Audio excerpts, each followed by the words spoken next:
নমস্কার বন্ধুরা, আপনি কি জানেন বছরের এমন একটি পূর্ণিমা আছে যেদিন শুধু ঈশ্বর নয়, নিজের গুরুকেও প্রণাম করলে বহু জন্মের পাপ ক্ষয় হয় বলে শাস্ত্রে উল্লেখ আছে। আপনি কি জানেন এই দিনে একটি মাত্র প্রদীপ, একটি ফুল এবং আন্তরিক ভক্তি দিয়েই জীবনে জ্ঞান, সৌভাগ্য, অর্থ, সম্মান ও মানসিক শান্তির দ্বার খুলে যেতে পারে।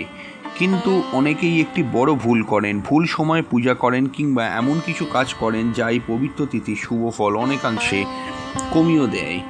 আজকের ভিডিওতে আমরা জানব 2026 সালের গুরু পূর্ণিমার সঠিক তারিখ কোনটি, তিথি কখন শুরু কখন শেষ হবে, ঘরে বসেই কিভাবে পালন করবেন গুরু পূর্ণিমা, কি করবেন এবং কি করবেন না, গুরু পূর্ণিমার এক অসাধারণ ব্রত কথা এবং এই ব্রত পালনের আধ্যাত্মিক ফল কী। তাই ভিডিওটি একেবারে শেষ পর্যন্ত কিন্তু দেখবেন। গুরু পূর্ণিমার মাহাত্ম্য অনুযায়ী গুরু পূর্ণিমা শুধু একটি উৎসব নয়, এটি হলো গুরু শিষ্য সম্পর্কের সবচেয়ে পবিত্র দিন। গু মানে অন্ধকার, রু মানে আলো, অর্থাৎ যিনি অজ্ঞতার অন্ধকার দূর করে জ্ঞানের আলো দেখান তিনিই হলেন গুরু। শাস্ত্রে বলা হয়েছে, গুরু ব্রহ্মা, গুরু বিষ্ণু, গুরুদেব মহেশ্বর, গুরু সাক্ষাৎ পরম ব্রহ্ম, তস্মৈ শ্রী গুরুবে নমঃ। অর্থাৎ গুরুই ব্রহ্মা, গুরুই বিষ্ণু, গুরুই মহেশ্বর। কেন এই দিনটি বিশেষ?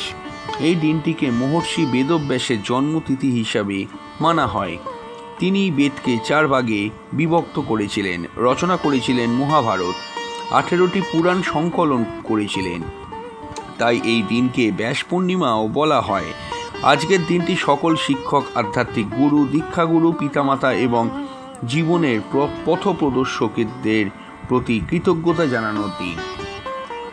যারা বাড়িতে সহজভাবে পালন করতে চান তারা এই নিয়ম অনুসরণ করতে পারেন।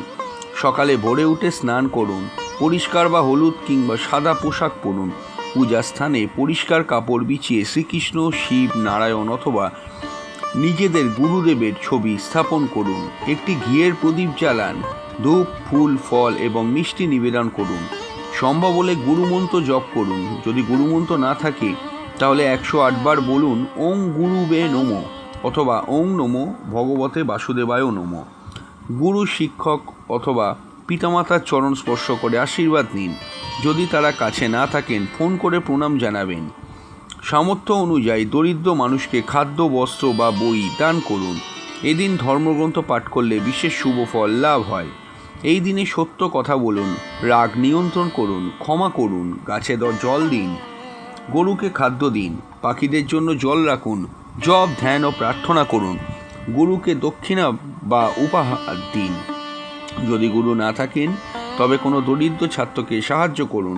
গুরু পূর্ণিমার দিনে অবশ্যই কিন্তু মিথ্যা বলবেন না, কারুর অপমান করবেন না, গুরু, শিক্ষক কিংবা পিতামাতার অসম্মান করবেন না, অকারণে রাগ করবেন না, মদ, মাংস বা নেশাজাতীয় দ্রব্য গ্রহণ থেকে বিরত রাখুন, অহংকার করবেন না, অকারণে তর্ক বিতর্কে জড়াবেন না।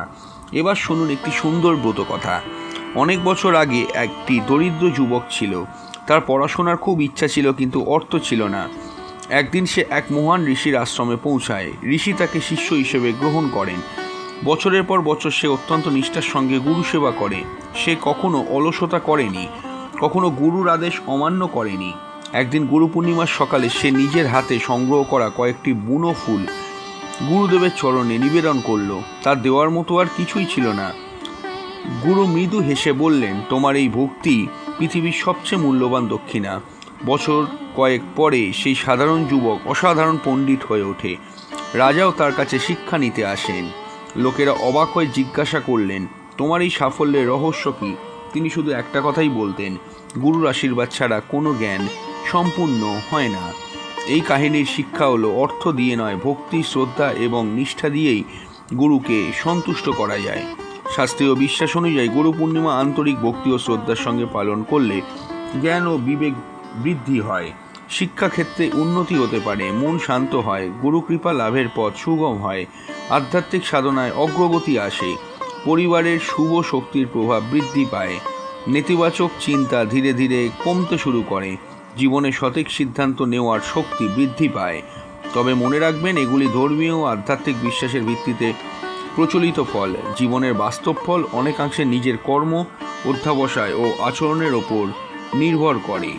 2026 সালে শুক্ল গুরু পূর্ণিমা পালিত হবে 29শে জুলাই। পূর্ণিমার তিথি শুরু হবে 28শে জুলাই মঙ্গলবার সন্ধ্যা 6:19। পূর্ণিমা তিথি শেষ হবে 29শে জুলাই বুধবার রাত 8:06। যেহেতু 29শে জুলাই সূর্যোদয়ের সময় পূর্ণিমা তিথি থাকবে, তাই সেদিনই গুরু পূর্ণিমা পালন করা হবে। বন্ধুরা, গুরু পূর্ণিমা শুধু একটি পূজা নয়, এটি কৃতজ্ঞতার উৎসব। যিনি আপনাকে জীবনে একটি ভালো শিক্ষা দিয়েছেন, তিনি আপনার গুরু। তিনি হতে পারেন আপনার বাবা মা, স্কুলের শিক্ষক, আধ্যাত্মিক গুরু, অথবা এমন কোনো মানুষ যিনি কঠিন সময় আপনাকে সঠিক পথ দেখিয়েছেন। এই 29শে জুলাই একবার অন্তর থেকে তাদের প্রতি কৃতজ্ঞতা প্রকাশ করুন, দেখবেন মন অনেক হালকা হয়ে যাবে।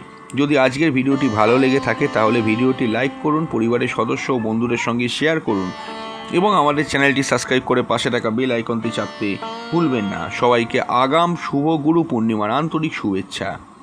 নমস্কার।